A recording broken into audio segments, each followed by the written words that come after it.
창세기 강의 57번째 시간으로 짝퉁 시간낭이라는 제목으로 말씀을 보기를 원합니다.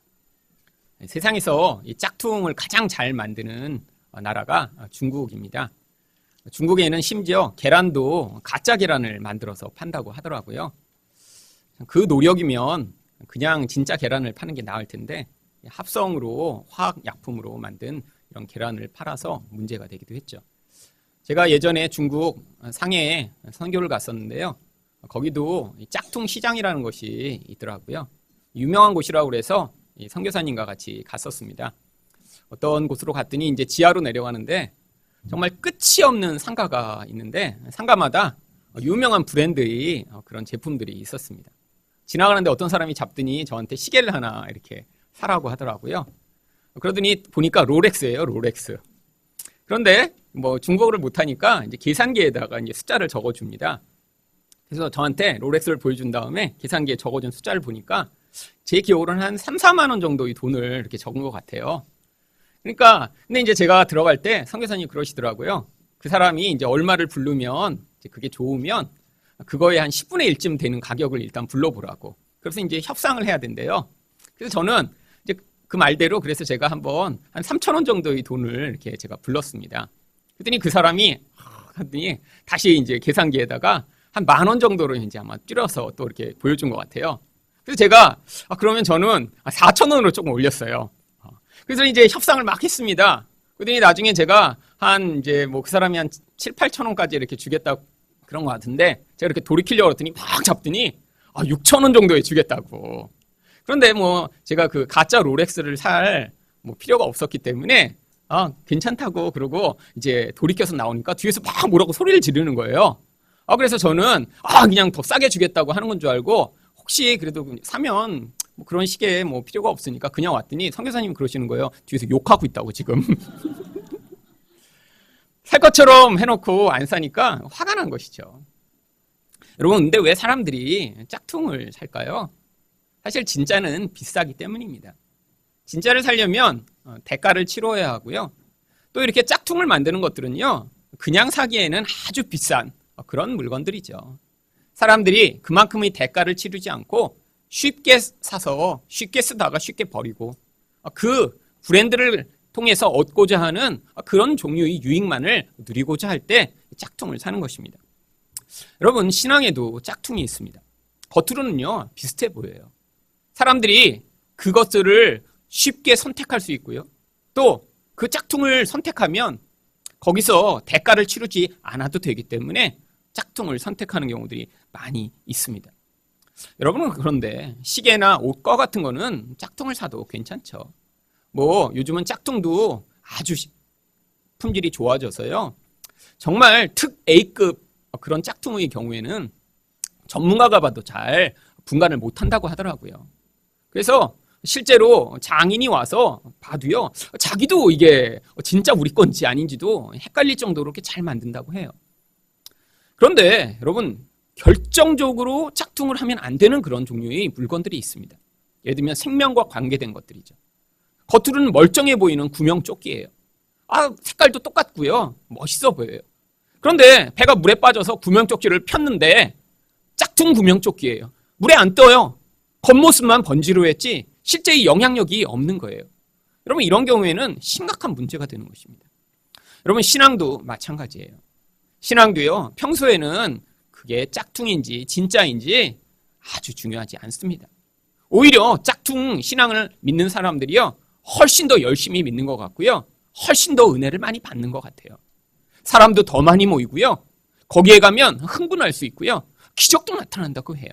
그런데 결정적인 순간에 짝퉁은 생명을 줄 수 있는 능력이 없습니다. 그래서 그 과정 가운데 진짜와 가짜를 잘 구분해야 하는 것이죠. 그런데 왜 사람들이 이렇게 짝퉁 신앙을 추구하는 것일까요? 첫 번째는 짝퉁 신앙은 세상의 힘을 약속하기 때문입니다. 11절 말씀을 보겠습니다. 여호와의 사자가 또 그에게 이르되 내가 임신하였은즉 아들을 낳으리니 그 이름을 이스마엘이라 하라. 이는 여호와께서 내 고통을 들으셨음이니라. 여러분 이 말씀을 보면 참 좋은 말씀입니다. 고통 가운데 하나님이 그 음성을 들으시고 거기에서 이스마엘이라고 하는 이런 놀라운 아들을 주시는 거예요. 이것은 사실 하갈에 있어서는 축복이죠. 하지만 이것은 궁극적 축복은 아니었습니다. 물론 이것이 축복의 그런 형태는 가지고 있지만 이 하갈은 하나님의 선택받은 자가 아니었기 때문에 그냥 삶에서 일시적인 그런 고통을 구원할 방편으로 이스마엘을 주신 것이죠. 이것이 이런 하나님의 구원자의 모형을 가지고 있는 것은요, 창세기 3장 16절의 말씀과 유사합니다. 또 여자에게 이르시되 내가 내게 임신하는 고통을 크게 더하리니 내가 수고하고 자식을 낳을 것입니다. 하와에게도 이렇게 고통 가운데 하나님이 그 음성을 들으시고 자녀를 주시는데 그 자녀가 이런 고통 가운데 그를 구원할 메시아가 될 것이라는 약속을 주셨어요.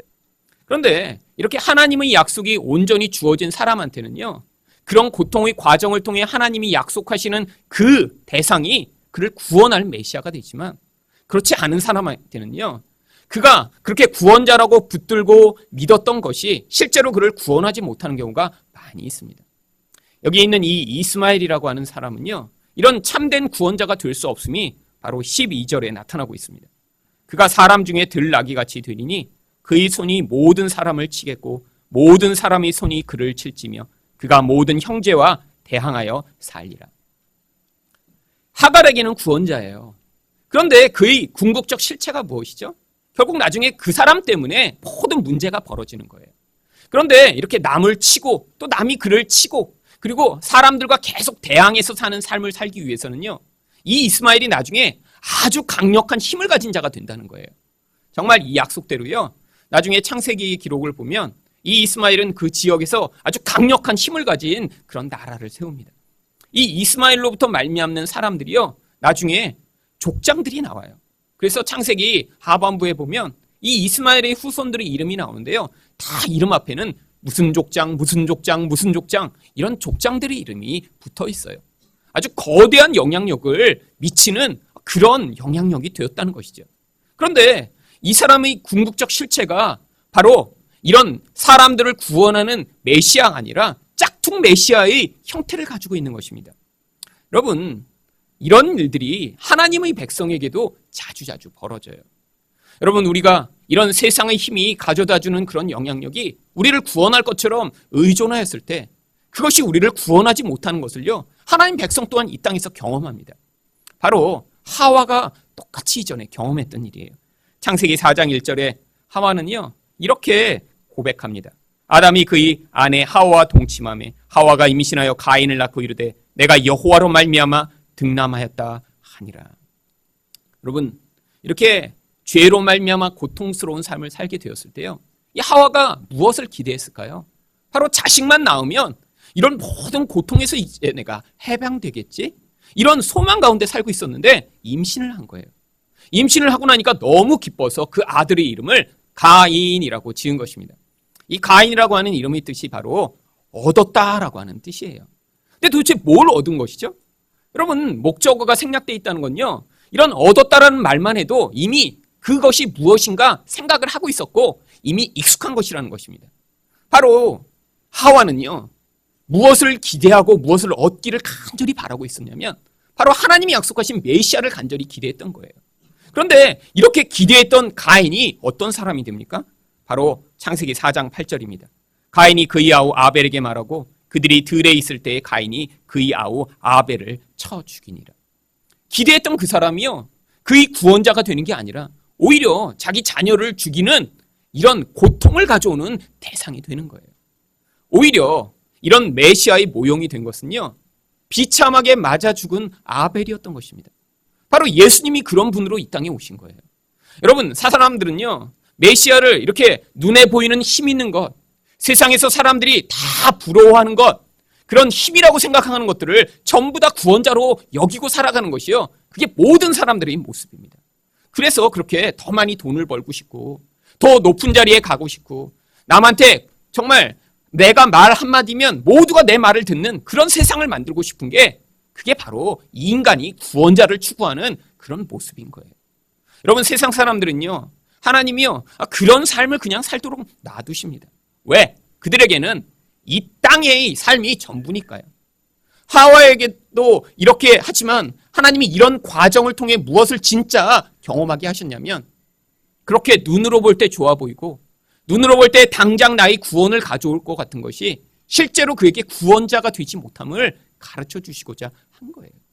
여러분, 하나님의 백성이 그래서 이 땅 가운데 뭘 경험하는 줄 아세요?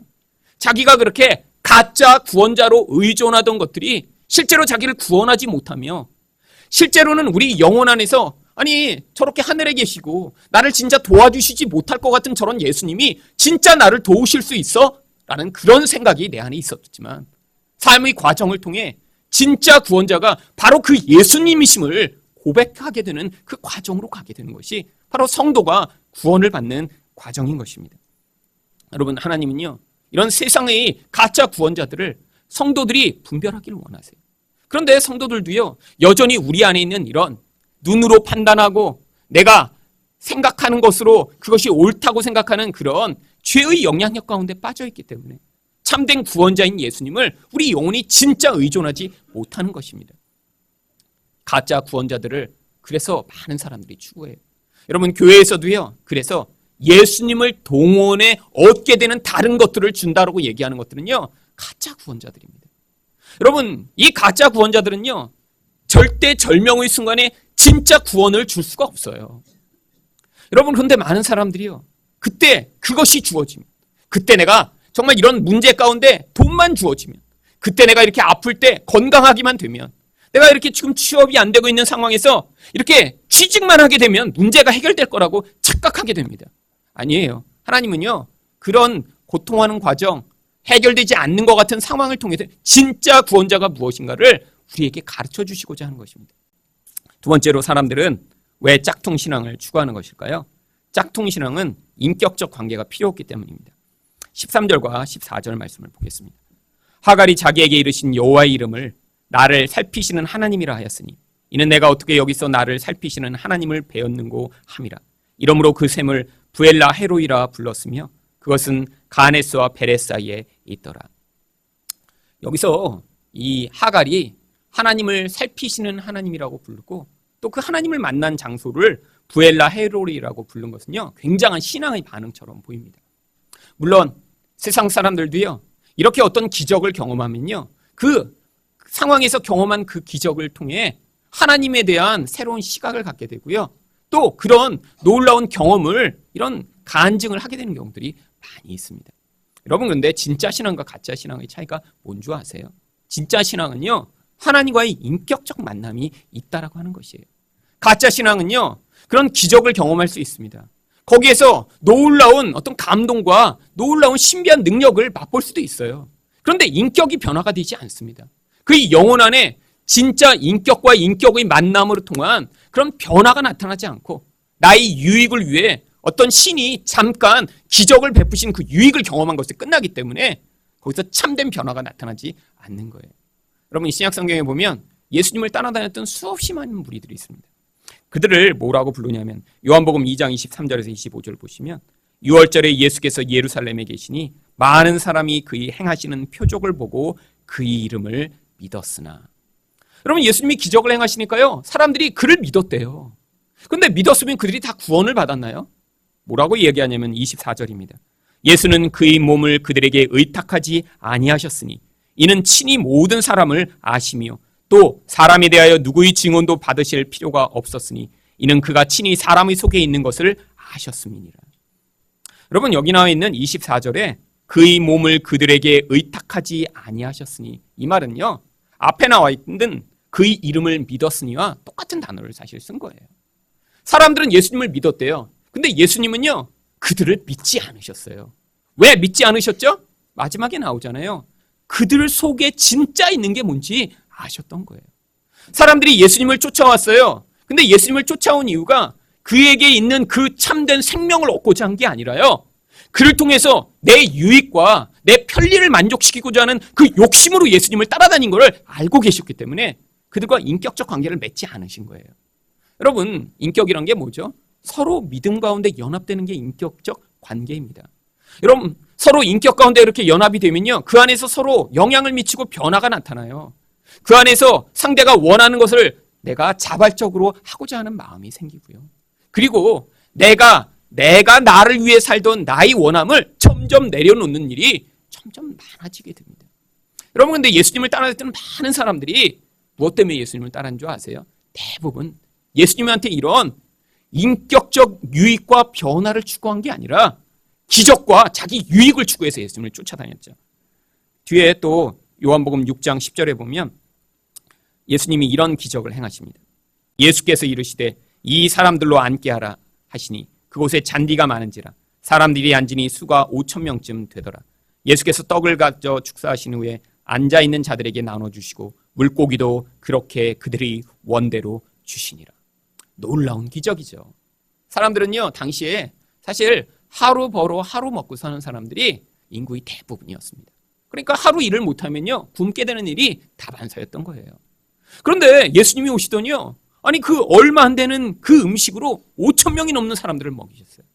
그런데 남자가 5,000이죠. 아마 여자와 어린아이 다 치면 10,000명이 훨씬 넘는 엄청난 사람들이었겠죠. 사람들은 흥분하기 시작한 것입니다. 이제 먹을 거 걱정 없이 살게 되는구나.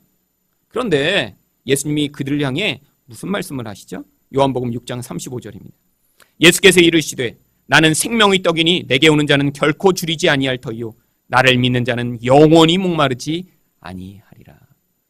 여러분, 예수님이 그렇게 떡을 만들어 주신 건요, 사람들한테 계속 떡을 주시겠다는 게 아니에요. 내가 하늘에서 내려온 진짜 생명이야.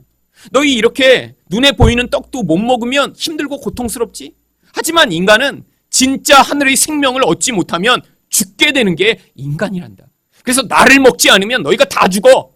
라고 그것을 가르쳐 주시기 위해 이 말씀을 하신 거예요. 여러분, 그랬더니 사람들이 예수님 맞습니다. 이 떡이 아니라 진짜 떡을 우리에게 주세요 라고 반응한 게 아니라 그렇게 말씀하시니까 요한복음 6장 66절에서 사람들이 이렇게 반응합니다.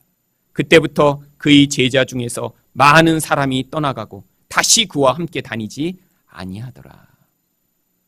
여러분, 이게 바로 진짜와 가짜가 갈라지는 순간입니다. 여러분, 여기서도 근데 진짜들이 있었어요. 누구죠? 예수님의 12 제자입니다. 예수님이 그들을 향해 물어보세요. 너희도 가려느냐? 그때 베드로가 뭐라고 얘기합니까? 생명의 말씀이 여기 계심에 우리가 네게 가오리이까. 여러분, 신앙생활 가운데 처음에는요, 예수 믿으면 복 받고 예수 믿으면 부자 되고 예수 믿으면 병 낫는다고 신앙생활을 시작했어요. 그런데 가짜들은요, 이런 짝퉁 신앙에 매여 있는 사람들은요, 참된 생명을 맛보지 못하는 사람들은요, 이런 진짜 생명의 말씀이 와서 부딪히면요, 그때 떠나버립니다. 그런데 생명에 반응하는 자들, 참된 생명을 맛보는 자들은요, 바로 이 순간에 예수 그리스도를 향해 반응하게 되는 거예요. 저는 여기에 계신 여러분들이 이렇게 예수에게 반응하는 분들이 되시기를 원합니다. 여러분, 여러분의 시작은 다 어떨지 몰라요.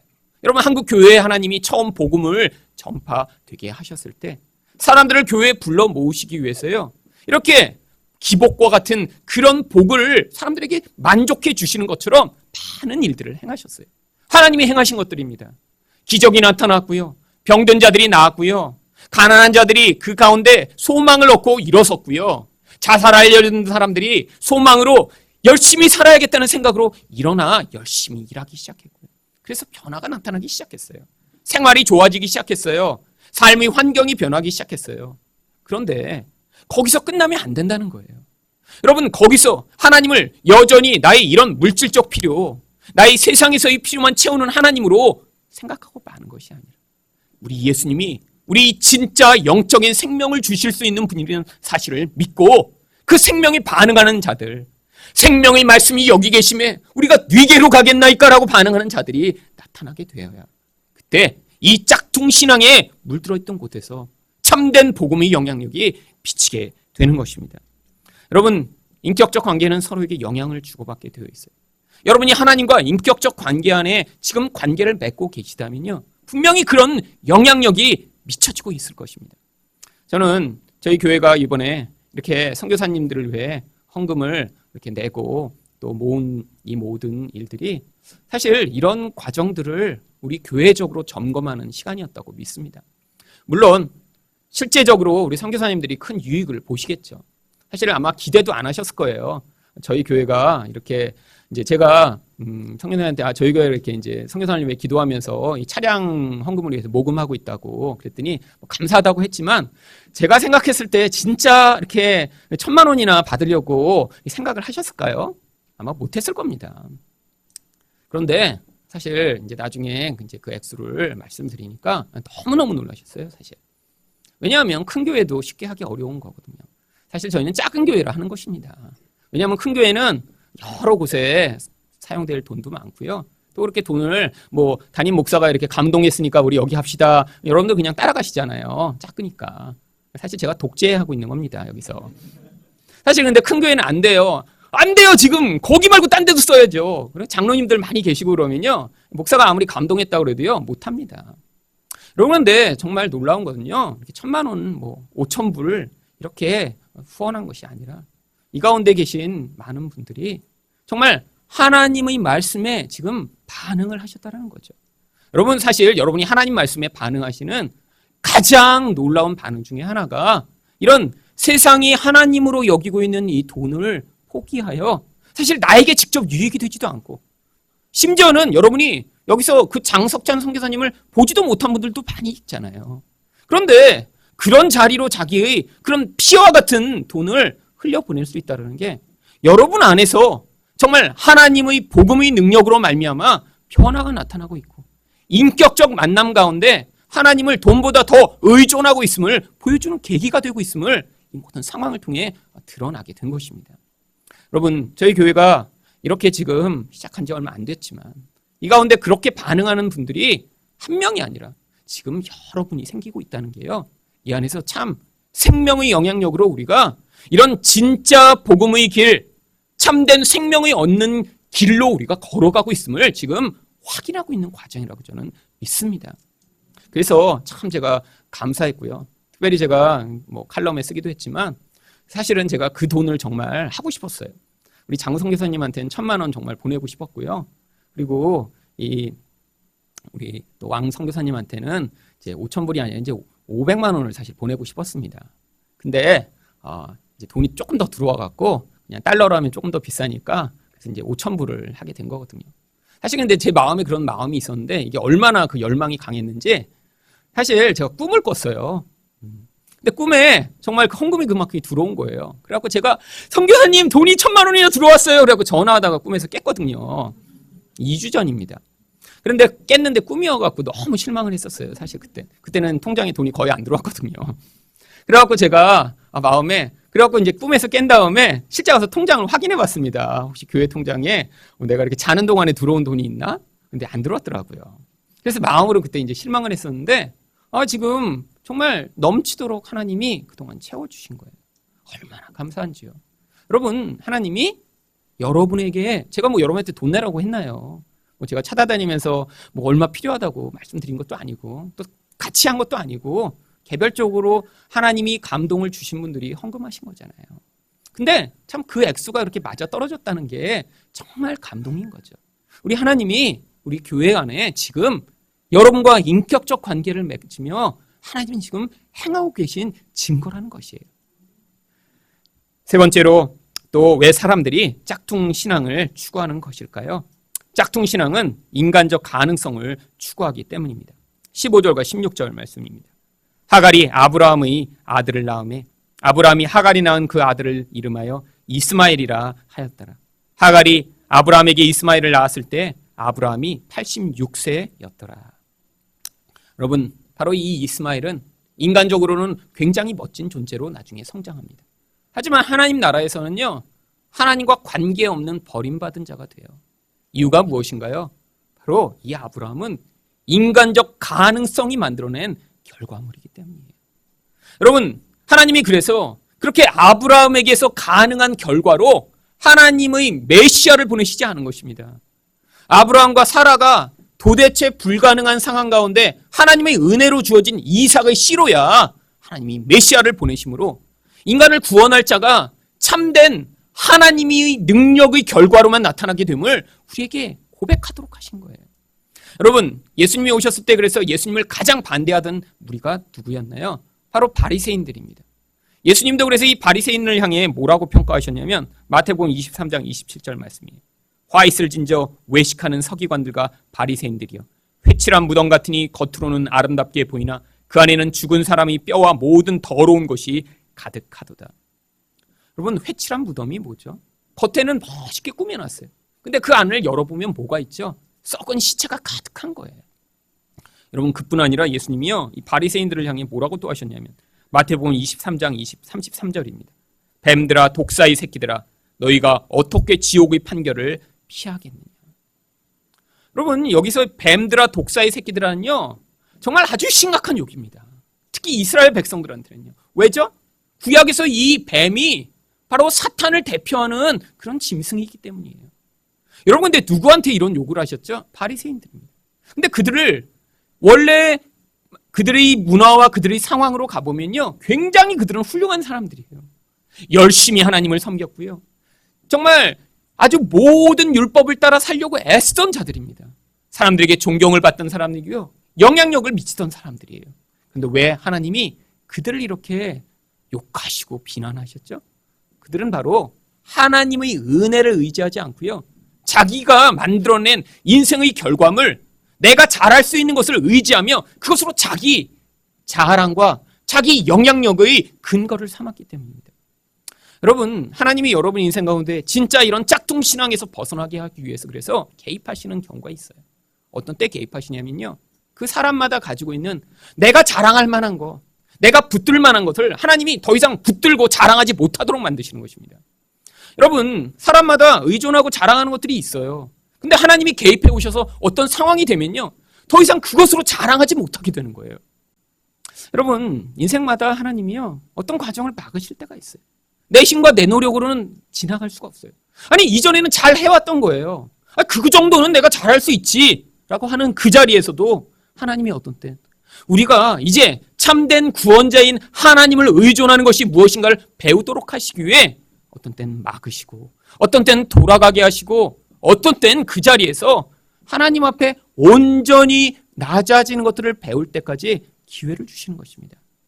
여러분, 여러분이 하나님의 참 백성이라면 이전에 짝퉁 신앙을 가지고 신앙생활을 하셨더라도 하나님이 그 과정 가운데 개입해 오실 거예요. 거기서 그래서 진짜 예수님을 만나게 하시고, 진짜 예수님의 은혜로만 구원받는 그 놀라운 은혜로 말미암아 하나님을 찬양하는 자들이 되게 만드실 것입니다.